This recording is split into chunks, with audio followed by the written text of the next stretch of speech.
In this video, we're going to build a mechanistic model to describe the spread of disease. And the hope is that we can use this sort of model to explain why it is that we have this rise and then fall in the number of people who are infected over time. So to start off, let's think about our state variable. If we want to know the state of the system at any given time, it's helpful to know three things. It's helpful to know the number of people who are susceptible, the number of people who are infected, and the number of people who are recovered or immune. And so I'm going to define variables Sn, In, and Rn to represent those three quantities. So again, I'll remind you, S is the number of susceptible. So these are people who could potentially get sick, and that'll be on, we'll do it by day, on day N. I is the number of infected, and R is the number of recovered. And the hope is that those recovered people will be immune, meaning they can't get sick again with the disease. As far as the disease is concerned, they're invulnerable at that point. Now, for the coronavirus, the novel coronavirus from 2019, it's not clear to what extent people do have that immunity, but we will, I think currently people think that is likely that people have some level of immunity, and so we'll hope that that is indeed the case. You could also account for the people who have died, and so we could add another category if we wanted to as well. I'm going to ignore that for now just to keep our model simple, but really the same techniques that we're using here could be applied to those types of models as well. All right, so let's think about describing how people change from one state to the other, because ultimately you don't stay in one category. You may shift from susceptible to infected to recovered, and so we could actually map that out. It seems like the transitions as currently set up would be as follows. You go from susceptible to infected to recovered, and then there's some possibility that you could lose your immunity and become susceptible again. For now, we'll ignore that possibility since it's not clear whether that's actually relevant for COVID-19. But for some outbreaks, that is indeed a concern. Say like the common cold, you really don't have long-term immunity. You can get a cold again.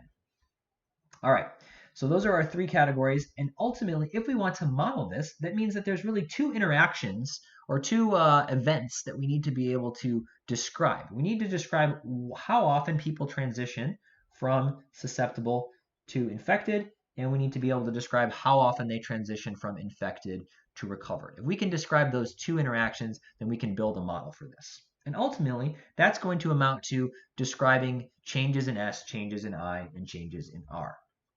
Okay, so before we can construct the model, it's helpful to kind of lay out some of the variables and the factors that are relevant here. And so we have a few variables, S, I, and R, and those all are going to represent raw numbers, and so their units are going to be people.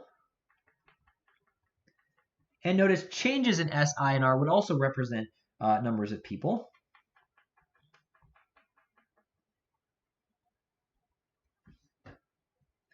So those 6 variables all have units of people, and then sometimes it's convenient to define another variable that is just the total population, and that would have units of people as well. Okay? All right, so there we go. We've got some variables. Now, we'll think about those interactions now. We have infection. Infection occurs when somebody who is susceptible comes in contact with someone who is infected, and the virus transfers between them. And so you can think of that as an interaction where we take S and I, one susceptible, one infected, and the result of this interaction is you end up with 2 infected people. And that's a little different than recovery, because in that case, you don't need 2 people for someone to recover. You just need 1 infected to turn into someone who is recovered. So those are the 2 events that we need to model. And each of them, you can think of a number of factors that would contribute here. For infection, it seems like it should matter how many susceptible people. If there are no susceptible people, then obviously infection can't happen. So it should depend on S.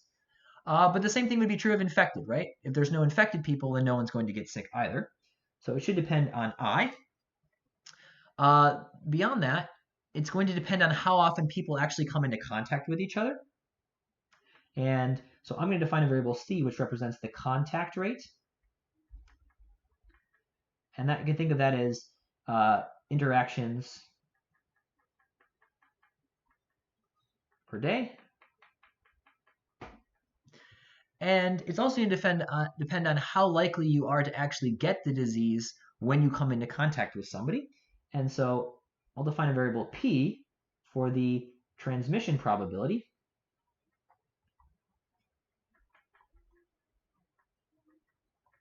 And that would have units something like 1 over interaction. So that's per interaction, what's the probability? Probability itself doesn't have a unit, but this is going to be a probability per interaction. Okay?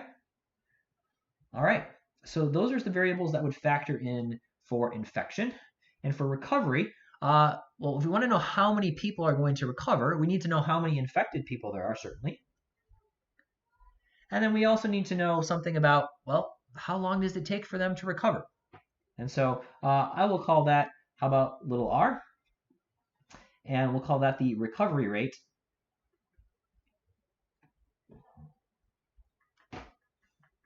And it would have units of something like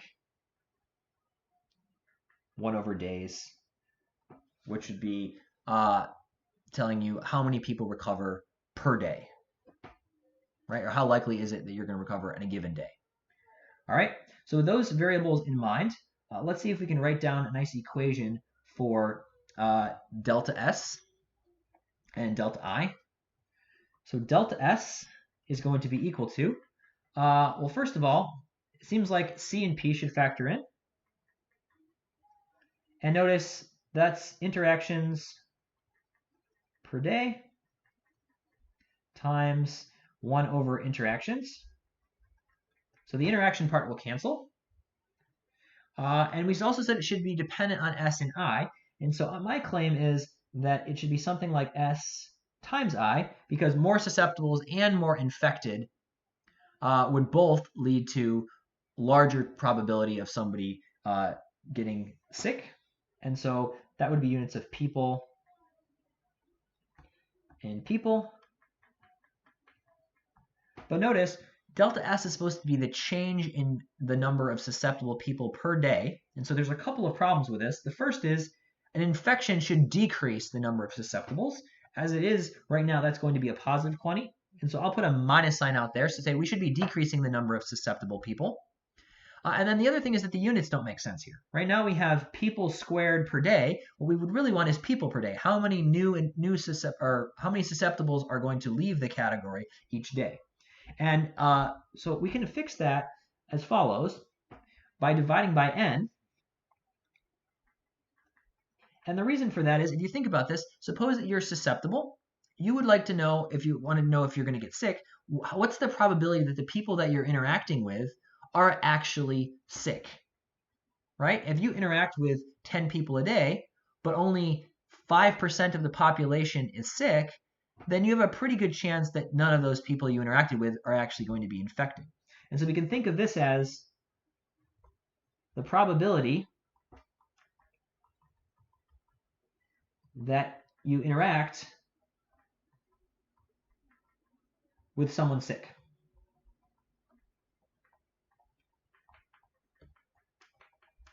If everybody is sick, so I is equal to n, then basically it's certain that when you're interacting with people, you are ultimately interacting with someone sick. On the other hand, if there's no infected people, then you can interact with everybody you want. You don't have to worry about that. And so notice now that we have people for I and people for n. The units make sense, and so we've got people per day. Okay? So there we go. We've got a model for the change in S, take into account the mechanism that gives rise to a new infection. We have to have somebody susceptible, somebody who's infected, and we have to have transmission between them. All right, so I'm going to skip delta I for a second, and I'm going to go right down to delta R. In this case, we said recovery is going to increase the number of people who are recovered, obviously, and it's going to depend on I, and it's going to depend on R. And so if we think about units, recovery was 1 per day, 1 over day, and infected was people. And so the units are, as we hoped, people per day. And you'll notice maybe this doesn't quite make sense, right? We said that we wanted delta S, delta I, and delta R to have units of people, but right now we have people per day. So I guess what we're missing here is delta T, which should have units of days.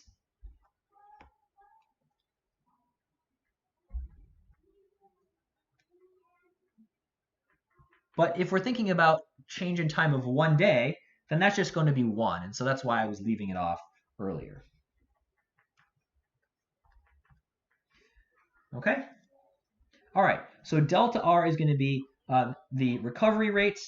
So it's 1 over the number of days. It's telling you how fast people recover. The number of infected times the time interval, which we're going to basically assume delta T equals 1 for our purposes. All right. So now we've got a model for the change in S. We've got a model for the change in R. And again, we can't have anybody recover if there's nobody infected. So that's why it's important that this depends on I. And so all that's left is delta I. But notice the changes in I result from the interactions that we've already described. When we have someone who gets sick, they leave the susceptible category and they join the infected category. So that quantity from before, CPSI over N delta T, with a plus sign, would be the number of people that should add to the infected category. And then when somebody recovers, they leave the infected category. And so if I subtract Ri delta T, then I will account for that as well. Okay, so our model can now be summarized as follows. The new value of the number of susceptibles, infecteds, and recovereds is equal to the old value